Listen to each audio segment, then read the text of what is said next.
Hello সুপ্রিয় শিক্ষার্থীবৃন্দ, আরএমজে online স্কুলের পক্ষ থেকে তোমাদের সকলকে স্বাগতম। আজকে চলে আসলাম তোমাদের সামনে আরো একটি ভিডিও টিউটোরিয়াল নিয়ে। আর আজকের ভিডিওর মাধ্যমে তোমরা জানতে পারবে কিভাবে প্রেজেন্ট কন্টিনিউয়াস টেন্সকে অ্যাক্টিভ থেকে প্যাসিভ করতে পারি। আর সুপ্রিয় শিক্ষার্থীবৃন্দ, আজকে একটু বলে নেই, আজকে হচ্ছে অ্যাফার্মেটিভ যুক্ত বাক্যকে কিভাবে অ্যাক্টিভ থেকে প্যাসিভ ভয়েস করতে হয় সেই নিয়মটা তোমরা আজকে শিখতে পারবে। ঠিক আছে, সো চলো শুরু করা যাক। সো দেখতেছে এখানে পাস্ট কন্টিনিউয়াস টেন্সকে প্যাসিভ ভয়েস করার নিয়ম। আর আজকে হচ্ছে অ্যাফার্মেটিভ যুক্ত সেন্টেন্সকে কিভাবে প্যাসিভ করতে হয় সেই নিয়মটা শেখাবো। নেক্সট ভিডিওতে হচ্ছে নেগেটিভ যুক্ত বাক্যকে কিভাবে করতে হয়, তারপরের ভিডিওতে হচ্ছে ইন্টারোগেটিভ যুক্ত বাক্যকে কিভাবে করতে হয়, তারপরের ভিডিওতে আমি শিখাবো নেগেটিভ এবং ইন্টারোগেটিভ কিভাবে অ্যাক্টিভ করতে হয়। তো তাহলে আজকে দেখুন কিভাবে বাক্যকে প্যাসিভ করতে হয়। ওকে, আমাদের আমি যদি অ্যাক্টিভ, হ্যাঁ ওকে, অ্যাক্টিভটা একটু দেখে নাও। পাস্ট কন্টিনিউয়াস টেন্সে আমরা কি করতাম একটু বলো তো। আমরা করতাম আই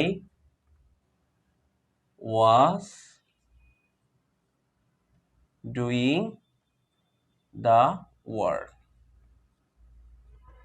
তাই না? I was doing the work মানে কি, আমি কাজটি করিতেছিলাম, ওকে, বা করতেছিলাম, তাই না? ওকে, সো এই ক্ষেত্রে দেখো তো, এই ক্ষেত্রে কোনটা অবজেক্ট ছিল? দি ওয়ার্কটা ছিল অবজেক্ট, তাই না? আর ডুইংটা ছিল কি? Main verb. আর ওয়াজটা ছিল কি? Auxiliary verb. আর আইটা হচ্ছে হলো সাবজেক্ট, তাই না? ওকে, কিন্তু আমরা যখন প্যাসিভ ভয়েস করব তখন অক্সিলারি ভার্বের চেঞ্জ হবে। আর মূল ভার্ব তো অলওয়েজ পাস্ট পার্টিসিপল হবে, এটা তো বলেই দিয়েছি। ওকে, সো অক্সিলারি ভার্বটা কিভাবে চেঞ্জ হবে সেটার একটা টেবিল কিন্তু আমি 3 নাম্বার লেকচারে তোমাদেরকে বুঝিয়ে দিয়েছিলাম, যে অক্সিলারি ভার্বের কোন ধরনের চেঞ্জেসগুলো হয় প্যাসিভ ভয়েস করার ক্ষেত্রে। সো অক্সিলারি ভার্বের চেঞ্জেসগুলো কি হবে? ওকে, তার আগে একটু বলে নেই, প্রথমেই কি হয়ে যাবে? অবজেক্টটা সাবজেক্ট হয়ে যাবে, তাই না? এটা হয়ে যাবে সাবজেক্ট, তাই না? আর এই সাবজেক্টটা কি হয়ে যাবে? সাবজেক্টটা হয়ে যাবে অবজেক্ট। সো স্ট্রাকচার অনুযায়ী কি দাঁড়ায়? অবজেক্টের সাবজেক্টিভ রূপ, তাই না? এই যে অবজেক্টের সাবজেক্টিভ রূপ হলো, আর সাবজেক্টের হচ্ছে হলো অবজেক্টিভ রূপ হবে, তাই না? এটা তো কমন প্রত্যেকটা ভয়েসের ক্ষেত্রে, তাই না? এখন আসো, এখন আমাদের এই অক্সিলারি ভার্বটা কোন ধরনের চেঞ্জেস হবে? অক্সিলারি ভার্বের ক্ষেত্রে আমাদের হচ্ছে এক্ষেত্রে একটা বিং যুক্ত হবে এক্সট্রা। ওয়াজ ওয়ারের শেষে একটা কি যুক্ত হবে? বিং যুক্ত হবে, ঠিক আছে? সো এই ক্ষেত্রে কি হবে দেখো, ওয়াজ অর ওয়ার এর সাথে একটা বিং যুক্ত হবে, প্লাস হচ্ছে হলো বিং, ঠিক আছে? ওয়াজ অথবা ওয়ার প্লাস হচ্ছে হলো বিং। আর মূল ভার্বটা কি হয়ে যাবে? মূল ভার্বের পাস্ট পার্টিসিপল হয়ে যাবে, পাস্ট পার্টিসিপল হয়ে যাবে। আর কি আসবে? এক্সট্রা একটা বাই দিতে হবে, ঠিক আছে? এই তো, তাহলে স্ট্রাকচার আমরা জেনে নিলাম। সো আসো তাহলে আমরা স্ট্রাকচারটা এবার বসাই নিই। সো স্ট্রাকচারটা আমরা বসাচ্ছি, তাহলে দেখো কি হয় স্ট্রাকচার বসালে। ওকে, হ্যাঁ, স্ট্রাকচার তাহলে কি হবে তোমরা দেখে দেখে বলো। প্রথমে হচ্ছে অবজেক্টের সাবজেক্টিভ রূপ, তাই না? হ্যাঁ, অবজেক্টের সাবজেক্টিভ ফর্ম। নেক্সট কি? নেক্সট হচ্ছে ওয়াজ অথবা ওয়ার, তারপরে হচ্ছে বিং, তাই না? সো দিয়ে দাও এভাবে, was being or were being. তারপরে কি? তারপর হচ্ছে মূল ভার্বটা কি হয়ে যাবে? পাস্ট পার্টিসিপল হবে, তাই না? ওকে, মূল ভার্বের পাস্ট পার্টিসিপল। সো আসো তাহলে বসাই। মূল ভার্বের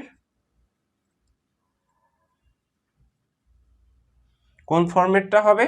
past participle form, past participle form plus হচ্ছিল কি হবে, একটা বাই দিয়ে দিবা, প্লাস হচ্ছিল অবজেক্ট। কার অবজেক্ট? এই যে সাবজেক্টের অবজেক্ট, অর্থাৎ সাবজেক্টের অবজেক্টিভ ফর্ম। ওকে, সাবজেক্টের অবজেক্টিভ ফর্ম।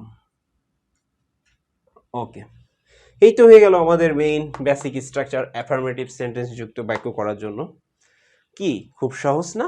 হ্যাঁ, খুবই সহজ। সো আসো তাহলে আমরা এক্সাম্পলগুলো দিয়ে দিই। এক্সাম্পল 1টা তাহলে দেখো। ওকে, অ্যাক্টিভ।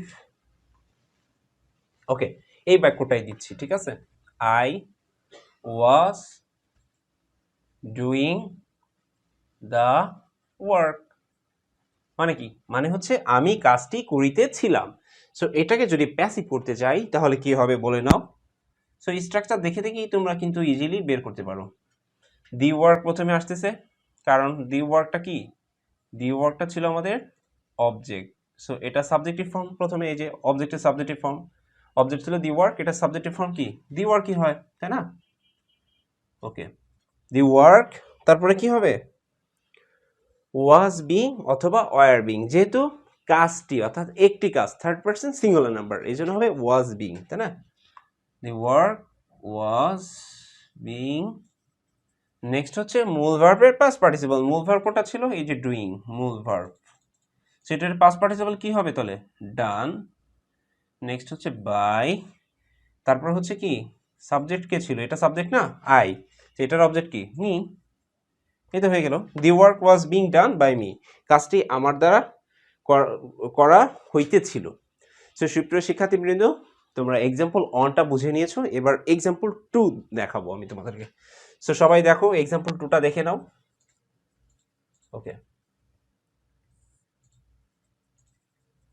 হ্যাঁ, সো অ্যাক্টিভটা দেখে নাও। They were playing football. মানে কি? দে ওয়ার প্লেয়িং ফুটবল মানে হচ্ছে তারা ফুটবল খেলিতেছিল। সো এটাকে যদি আমরা প্যাসিভ করতে চাই তাহলে কি হবে বলে নাও। প্রথমে হচ্ছে কি করতে হবে? অবজেক্টের সাবজেক্টিভ ফর্ম। অবজেক্ট কি ছিল? ফুটবল, এটাই তো অবজেক্ট, তাই না? ওকে, সো এটার সাবজেক্টিভ ফর্ম কি? ফুটবলই। সো দিয়ে দাও ফুটবল। ফুটবলের সাথে এবার বলো তো, ওয়াজ বসে নাকি ওয়ার বসে? ফুটবলের সাথে ওয়াজ বসে, তাই না? Was being. নেক্সট হচ্ছে মূল ভার্বের পাস্ট পার্টিসিপল। মূল ভার্ব কোনটা? এই যে প্লেইং, এটা হচ্ছে এমভি মূল ভার্ব। সো এখানে কি হয়ে যাবে? প্লেইড। নেক্সট একটা বাই হবে, তারপরে কি? তারপর হচ্ছে সাবজেক্টের অবজেক্টিভ ফর্ম। সাবজেক্ট কে ছিল? এই যে দে, এটা হচ্ছিল সাবজেক্ট। এর অবজেক্টিভ ফর্ম তাহলে কি হবে? Them. Okay, football was being played by them. Football তাদের দ্বারা খেলা হইতেছিল। সো সুপ্রিয় শিক্ষার্থীবৃন্দ, আজকে তোমরা পাস্ট কন্টিনিউয়াস টেন্সের অ্যাফার্মেটিভ যুক্ত বাক্যকে কিভাবে অ্যাক্টিভ থেকে প্যাসিভ ভয়েসে কনভার্ট করতে হয় সেই নিয়মটা শিখে ফেলেছো। সো ধন্যবাদ সবাইকে, দেখা হবে নেক্সট ভিডিও টিউটোরিয়ালে। আসসালামু আলাইকুম।